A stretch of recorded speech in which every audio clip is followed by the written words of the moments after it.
Hi guys, today we're going to cover section 5.1, exponential function and its graphs. So other things to know, first thing we want to talk about is the general exponential function f of x equal a times b to the x. Okay, there are a couple of things that we need to worry about here. First of all, a cannot equal to 0 because 0 times anything is 0. It makes the whole thing kind of pointless. And 2, b is either greater than 1 or b is between 0 and 1. Okay, that's only two sets of values that we can have for b. Okay, because what happens if b equal to 1, then 1 to the x is just 1, so that makes things kind of pointless. And if b is less than 0, which means negative, this whole thing goes haywire. Okay, so that's why we're excluding these values. Are going to be excluded. All right, and in the exercise in the problem set 2, we'll talk about how the a's and b's will impact our graphs, and later on we're going to do some exponential expressions and some domain and range, and figure out how to come up with equations for exponential functions if you're given a few points, and then we'll do some compound interest. So, alright, so here we go. So for number 2, if you look at it, here you have four different functions, and all of them are slightly different. For part A, you have f of x. That is 3 times 2 to the x. So in this case, the a is positive and b is greater than 1. Part B, you have f of x equal negative 2, 3 to the x. So what we end up having here is we have a is negative and b is greater than 1. Right? Thinking about y equals a times b to the x. Third one, we have 2 times 1/2. Let me rewrite that nicely. We have f of x equal 2 times 1/2 to the x. So in this case, a is positive and the b is between 0 and 1. And lastly, you got f of x equal negative 3 times 1/2 to the x. So a is negative and b is between 0 and 1. Okay, so let's go ahead, and I'm gonna go ahead and pull out some pictures that are already graphed, and we'll see what it looks like.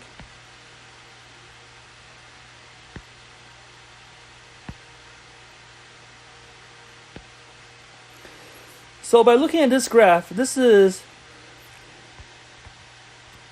3 times 2 to the x. So this happens when a is positive and b is greater than 1. Okay, so I'm going to go back here, draw it over here.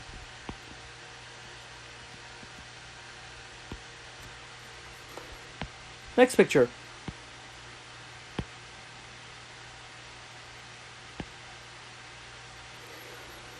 So this picture right here, notice that a is now negative, but b is still bigger than 1. So it looks like we have a graph kind of look like this. Okay, so I'm going to go back and draw it out here.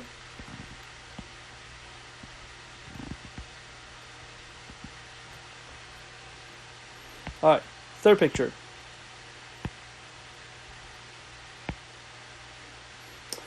Alright, so in this case, the a is positive, but the b is between 0 and 1. So we have a graph that kind of looks like this. Okay.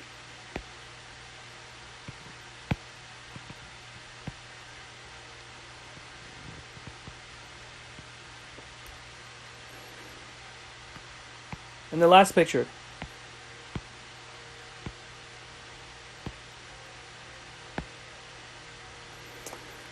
A is negative B is between 0 and 1. So it kind of looks like this. Okay.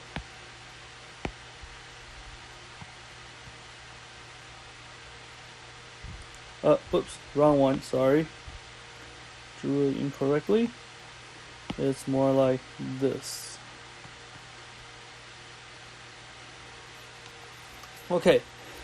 Alright, so these are basically the 4 type of pictures that we're going to see. And be very careful. I knew my handwriting is a little messy. This is not a vertical asymptote. Okay, this is not a vertical asymptote because we don't have a fraction with variables in the bottom. Okay? Alright, so with that out of the way, because my penmanship is not very good, now let's talk about this. A lot of times with exponential functions, we'll talk about growth and decay. Right? And I'm sure you all heard of something called exponential growth and exponential decay. Now, in this case, this is a typical picture for exponential growth.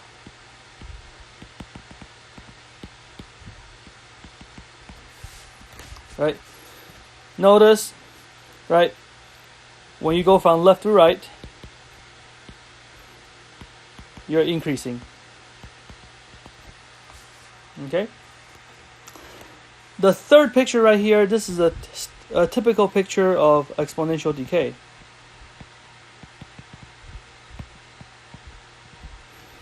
Right? As you go from left to right, you are decreasing. Alright, so kind of going up, going down. Okay? But what about the other 2 pictures? So what about this one?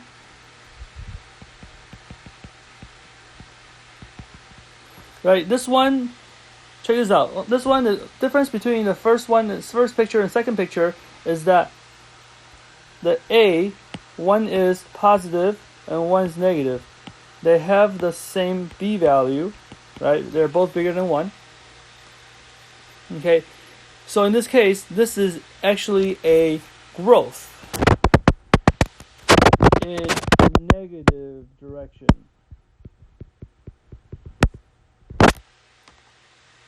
Okay, this is a growth in negative direction because it's growing more negative. Right? It's growing more negative. Okay? So now if you look at the third picture and the last picture, notice again, only thing that's different is the B are both between 0 and 1. So in this case, this will be a decay. This is also a decay. Right? Now, if you're having issue trying to figure out the difference between growth and decay, think about this. What is a tooth decay? Tooth decay is a fancy name for cavities. Right? So what happens when you have a tooth decay? What happens to your tooth? Your tooth disintegrates to 0. Notice, if you look at both values, their y value are getting closer to 0 on both fronts. Right? So that's why as you go from left to right, if your y value is getting closer and closer to 0, it is a decay. Okay? And the funny part is, notice this decay is actually increasing. Right? Picture number 4, the decay is actually increasing. And for the growth in the negative direction, it is actually decreasing. Alright, so keep that in mind. So first picture is increasing, second picture is decreasing, the third picture is decreasing, and the last picture is increasing. Okay? Yeah. But for most part, most people you typically look at the first picture and the second picture. The third picture, because that's what we're typically use, because the y value is positive and most of the objects we deal with are positive. But just want to make sure you understand the rest. All right. So I'm gonna skip past these pictures. Okay, for number 3, for the exponential function f of x equal a times b to the x, find the value of a and b using the points given. Okay, so in this case, now check this out. One thing you want to make sure you know is that if you have f of x equal a times b to the x, there is something that's very specific about this a value. Okay, and we'll talk about it once we do this question. So f of x equal a times b to the x, and we have 2 points, 0, 2, and we also have 354. Okay, I am going to plug in 0, 2 into here, x equal to 0, and f of x equal to 2. So I get 2 equal a times b to the 0. Now, you should know what b to the 0 is. B to the 0 is 1. So what we end up getting is 2 equal a times 1, so 2 equal a. Okay? So in this case, if you have this format, the f of x equal a times b to the x, this number right here in front of the b to the x is always the y-intercept. Right? Remember, y-intercept is 0 something? Right? So the number, the coefficient in front of b to the x is always the y-intercept. So with that being said, what we know now is this. We know f of x is 2 times b to the x. Okay, so now to figure out the rest, we're just going to plug a number in. So now plug in the other point. So we have 54 equal 2 times b to the third power. So in this case, we can solve for b. So 27 equal b to the third. We're going to cube root both sides. We get 3 equal b. So our final answer is f of x equal 2 times 3 to the x. And we're done.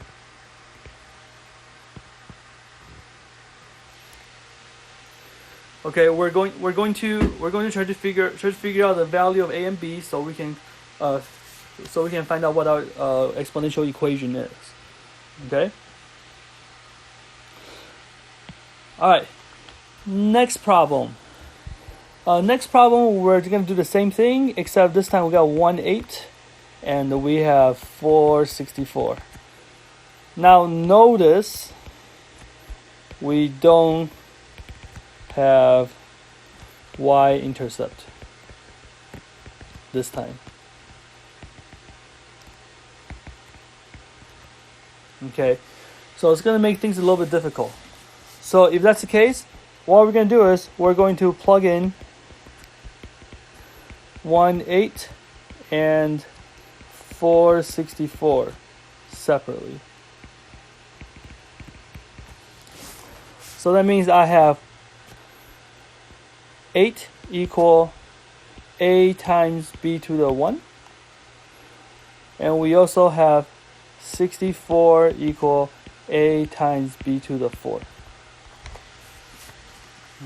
Alright? So what we're going to do here is we're going to take top divided by bottom. So this means if I do 8 divided by 64, this has to be the same as a times b divided by a times b to the 4th power. Right? If a equal a times b and 64 equal a times b to the 4th, 8 over 64 has to be the same as a times b over a times b to the 4th. Okay? So from here, we're going to simplify a little bit. A over 64 is 1/8. AB over AB to the 4th, A can cancel out. And B, 1B can cancel out with one of them down here. So now I have B to the 3rd.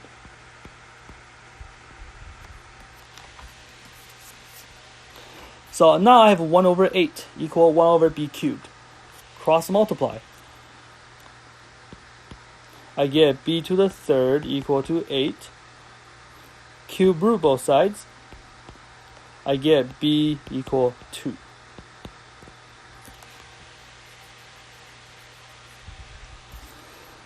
Now, once I figure out B equal to 2, I can plug into either one of these equations. I don't care which one you pick, just gotta pick one. I'll probably pick the first one because it's easier. So 8 equal A times B means A equal A times 2.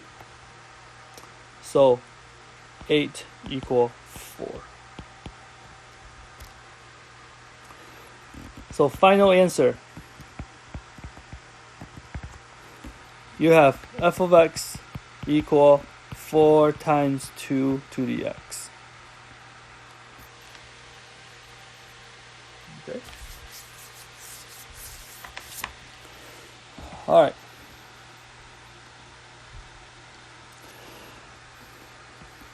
Last problem, similar, just now we got some fractions. So again, you got f of x equal a times b to the x. You have 1 and 3/2, and you have 3 and 27 over 32. Okay, don't let that scare you. I know it's fractions, but let's do our best. So this means that 3/2 equal a times b to the 1st power. 27 over 32 equal a times b to the 3rd power. So same situation, same as technique. Top divided by bottom. So I get 3 over 2 over 27 over 32 equal AB over AB cubed. Okay. On the right hand side, I can cancel some stuff out. The A's will cancel. The B will cancel out one of them. So I get 1 over B squared. On the left hand side here, we're going to do a little bit of extra work.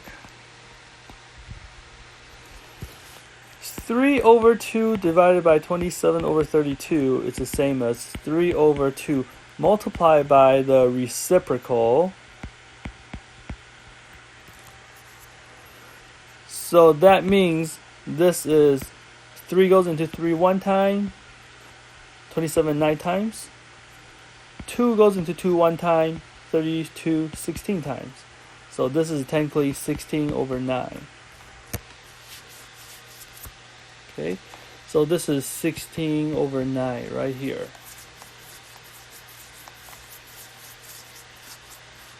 Okay.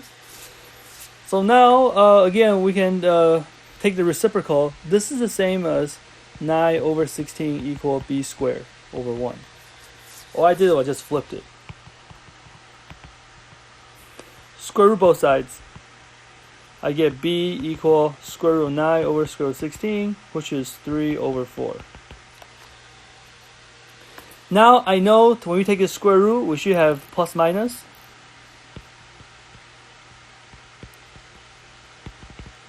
But because b has to be, b cannot be negative,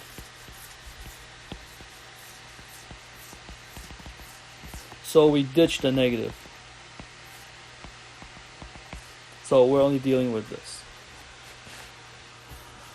Okay? So now once we figure out b is 3/4, I'm going to go back to my very first equation, right? 3/2 equal AB, plug in a b, so 3/2 equal a times 3/4. And from here, I'm just going to solve for a. And to do that, multiply both sides by 4/3. These cancel, so I get 12/4, which is 3. That is a.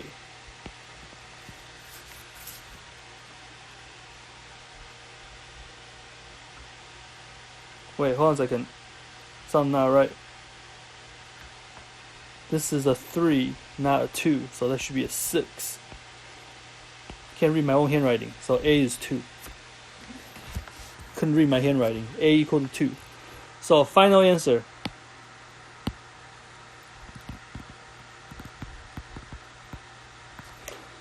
F of x equal 2 times 3/4 x. Okay, so a little bit of algebra will be able to get you the equation. Give it a shot, try it out, and we'll see how it goes. All right, number 4. Number 4, graph each exponential function. And think about the transformation that's happening. So what I want you to think about is this. So if you look at this, what we end up having here is the difference between f of x equal 2 to the x versus f of x equal 2 to the x minus 1 plus 3. Okay, I want you to think about the h and k and how it moves, the graph, right? Now remember, anytime when you do f of x minus h, right? If h is positive, you go to the right. If h is negative, you go to the left. So in this case, you have x minus 1. This is saying h equal to 1, which is positive, which means 1 to the right.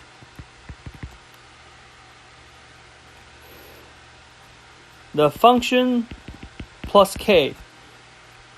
If k is positive, you go up. If k is negative, you go down. In this case, you have f of x plus 3, so this means 3 up.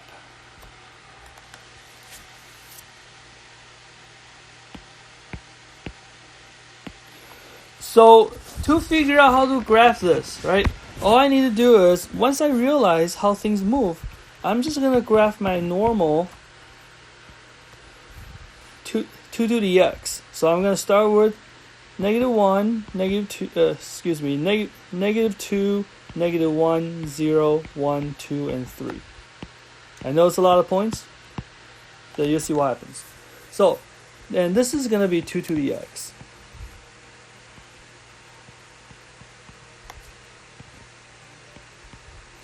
Now, if I'm just graphing regular 2 to the x, when I plug in 0, 2 to the 0 is 1. When I plug in 1, 2 to the 1 is 2. When I plug in 2, 2 squared is 4. When I plug in 3, 2 to the third is 8. So that means 2 to the negative 1 is 1/2. 2 to the negative 2 is 1/4. Alright? So how is that going to affect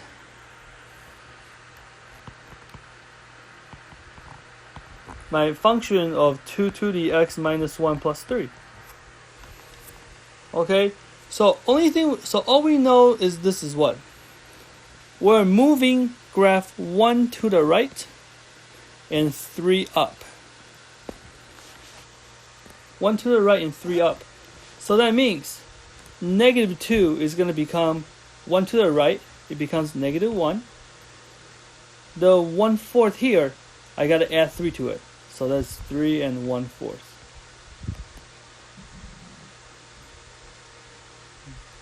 Okay?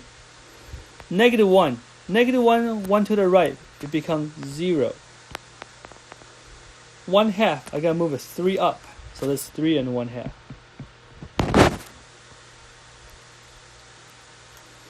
0. 1 to the right. 0 becomes a 1. 3 up. So 1 here becomes a 4. And you should be able to see a pattern pretty clearly. So 1 becomes a 2. 2 plus 3 is 5. 2 here becomes a 3. And 4 here becomes a 7.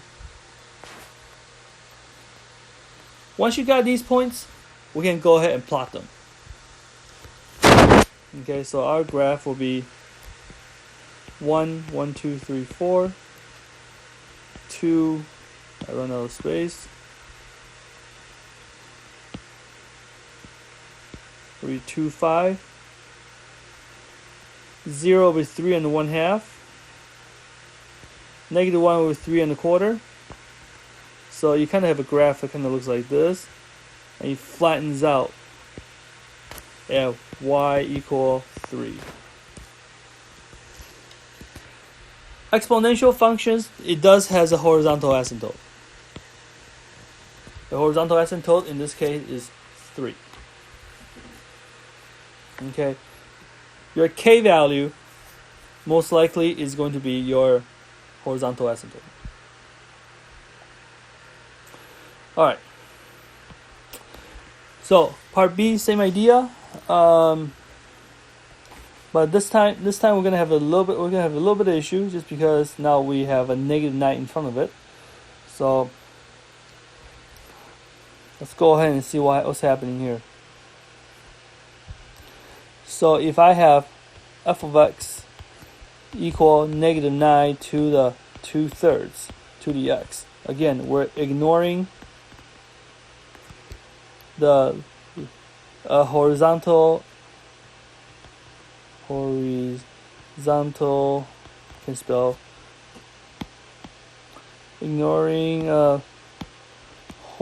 horizontal and vertical, we have this, which means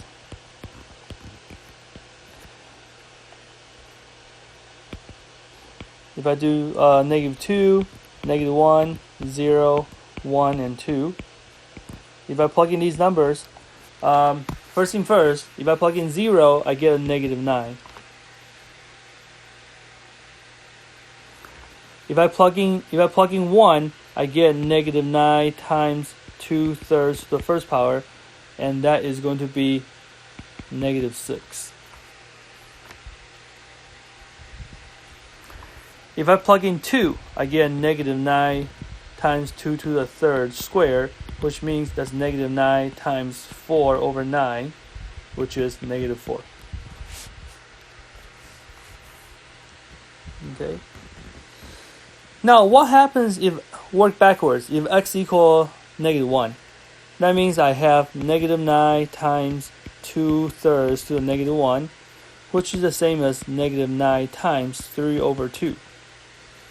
So that's going to be negative 27 over 2, which is negative 13.5. Okay. I think from here we have enough to work. All right. Notice our graph, right? We have negative 9 times 2 over 3 x plus 2 minus 1. This is telling me I'm moving 2 to the left and 1 down. So if I have these points here from the original table, I'm going to move everything 2 to the left and 1 down. So that means -1, 2 to the left is now -3. 1 down means -13.5 becomes -14.5. 0, -9. 2 to the left means -2. 1 down means -9 becomes -10. Move on next to 1. 2 to the left is -1.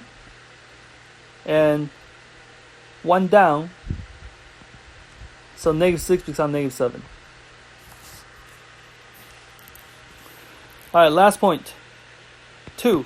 2 to the left means it becomes 0.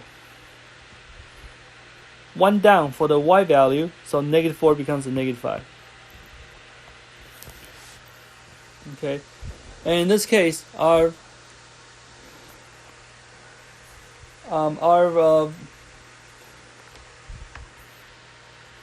horizontal asymptote is going to be the -1. Okay, it's going to be the -1. The k at the end is always the horizontal asymptote. Okay, so now we can definitely plot these points. 1, 2, 3, 4, 5, 0, 5, -5, -1, -7. And if I actually pick 1, that means I'll have a negative. Let me see what happens when I have 1. Yeah, I mean, using a calculator, if I have 1, I have -9 times 2 to the third, 1 plus 2 here, -1, which is -9 times 2 to the third power. That is -9 times 8 over 27 -1. It just gets really messy. Okay, so feel free to use a calculator, but I just want you to see this is what the graph is going to look like.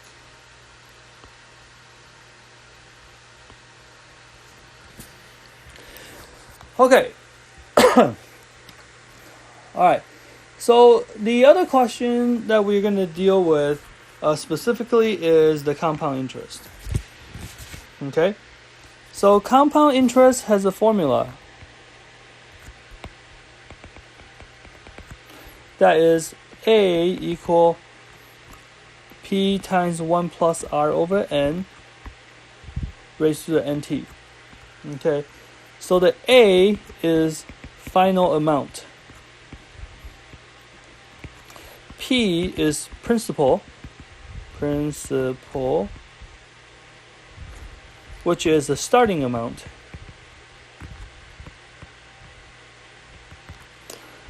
R is interest rate. In decimal, please. N is number of times compound in 1 year. This is where you hear the monthly, daily, quarterly, stuff like that. And T is years. Okay?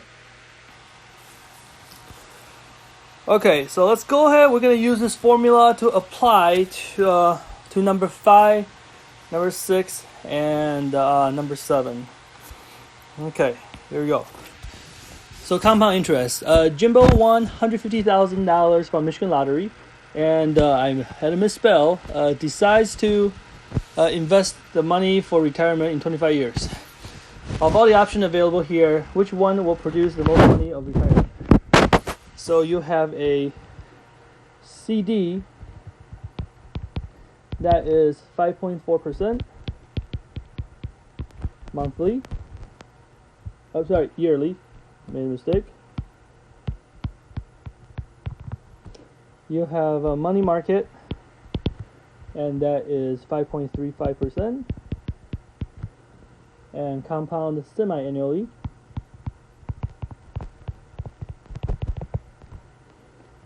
You have a bank that pays 5.25%, compounded quarterly. And you got a bond that is 5.2% daily.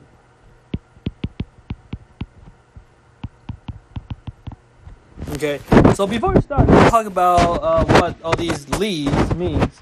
Okay, notice earlier we said that N is number of times compound in a year. So that means when we talk about yearly, yearly means once a year. Semi-annually. Semi-annually means twice a year.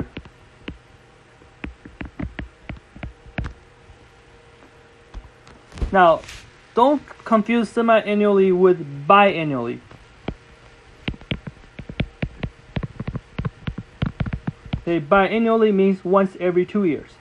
Semi-annually means twice a year. Quarterly. Quarter is 4, so it's 4 times a year. Okay, so which means in this case,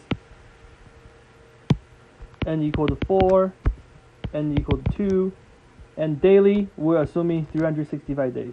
So N equals 365. Okay. Alright, so we're going to do this problem essentially 4 times. Okay, so let's go and plug in all our values. So in this case, our P is going to be 150,000 because that's how much money we're going to put in the bank. The T is going to be 25 because that's years. Okay, and let's go ahead and look at the certificate. The certificate is 5.4%, so that means that R is 0.054. Okay, make sure you turn that to a decimal. N, yearly, so N equal to 1. And let's figure out what the A is. So here we go. So A equal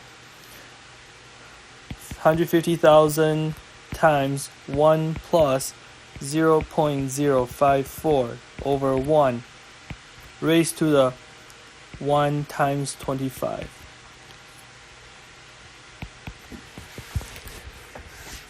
I don't expect you to do that in your head, so let's punch it on your calculator. 1 plus 0.54 divided by 1 raised to 25. Okay, so 25 years later, you should have this. This is 558607.20. So over $500,000. Okay, this is for CD. Okay. Now, to figure out the rest, we're just gonna change our rate and our N. So now for money market,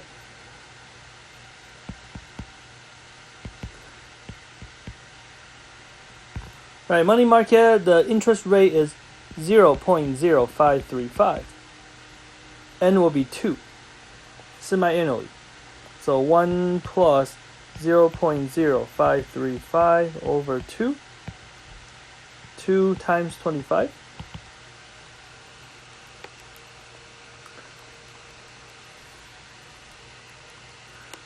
So if you go back to using a calculator, you're going to have to try to punch this in.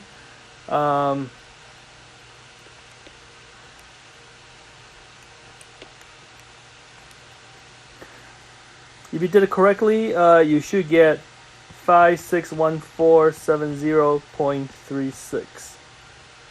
And this is for money market. Alright, so now look at the bank. Bank is quarterly, so N is 4, and the percentage will be 0.0525. So I punched that in my calculator.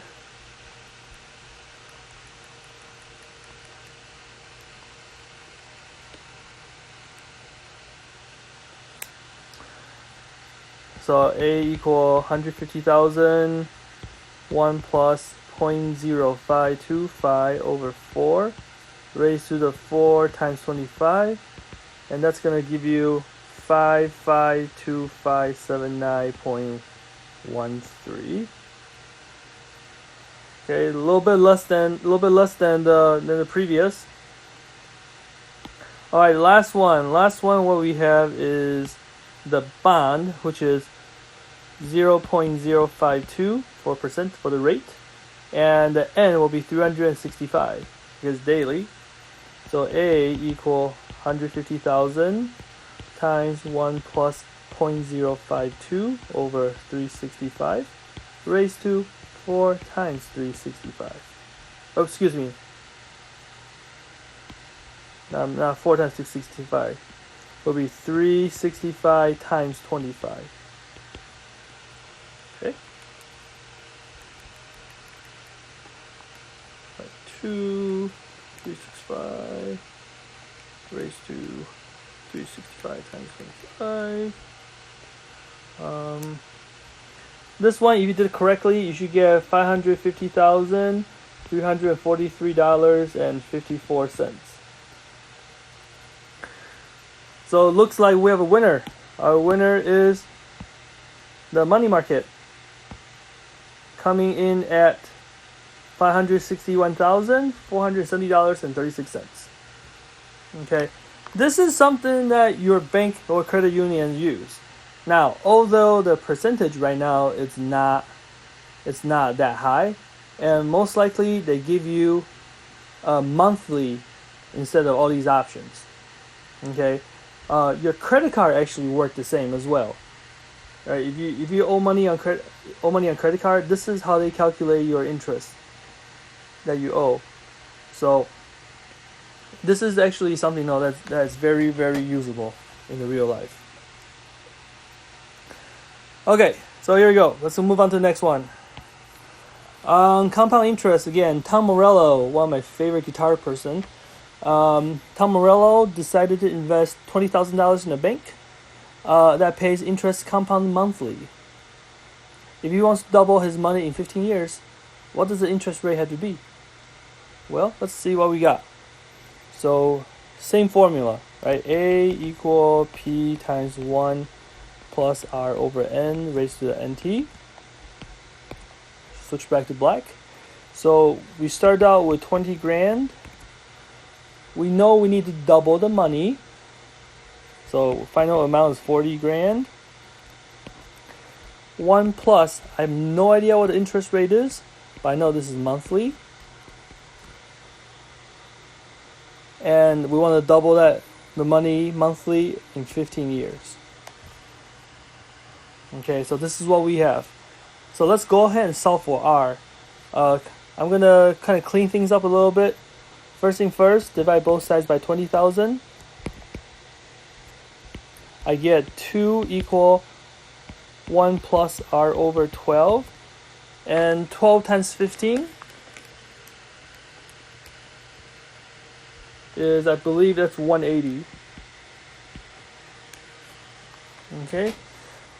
So now we're going to borrow your previous knowledge. To get rid of this 180, we're going to raise both sides by 1 over 180.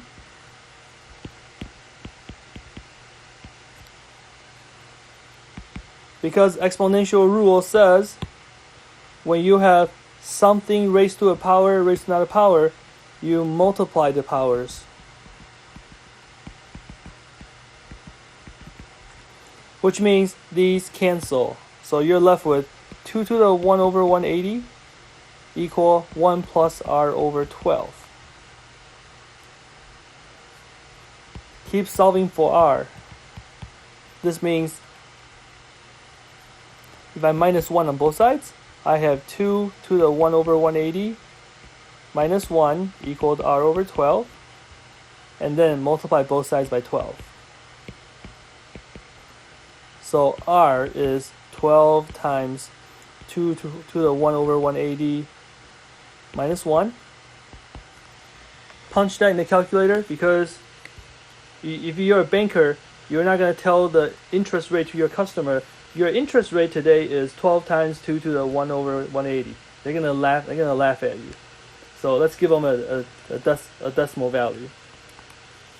12 times 2 to the 1 over 180 and minus 1 is about 0.0463 is going to be the rate, or roughly 4.63%. Okay. Yeah, I mean, if some people they might have say, hey, you know what, I'm gonna retire in 20 years. So how much money? So what does the interest rate has to be, or how much money I need to put in, to deposit to have this kind of result? These are all the things that people think about. All right, let's move on to the next one.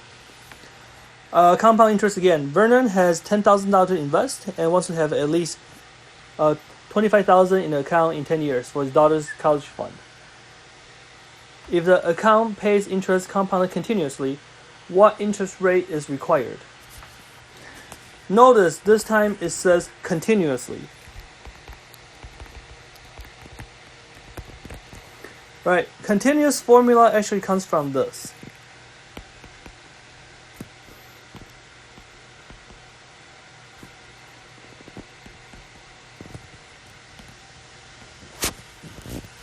Okay, so the question. So basically, what happened here is, what if R is 100%?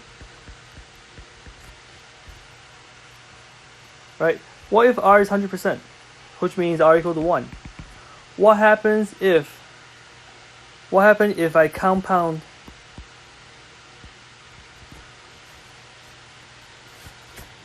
infinitely? Which means what happens if n goes to infinity? In the book, they does show you that if that's the case, you ended up getting a number is roughly 2.717, I think. I don't remember what the number is. I lied. 2.718, 2A1A, 2A, something like that. We call this number E. Okay, so instead of A equal P times 1 plus R over N to the NT, what we have is we replace this part with E. Okay, so this right here is what we call PERT, like the shampoo, PERT plus. But anytime when they say continuously, you need to use PERT. So in our case, we're going to have our initial deposit is still $10,000. E is right here. And we're going to try to figure out what R is, and then T is 10 years. And this is equal to 25,000. Okay? So from here, what we can do is this. We can divide both sides by 10,000. So you get 2.5 equal e to the 10R.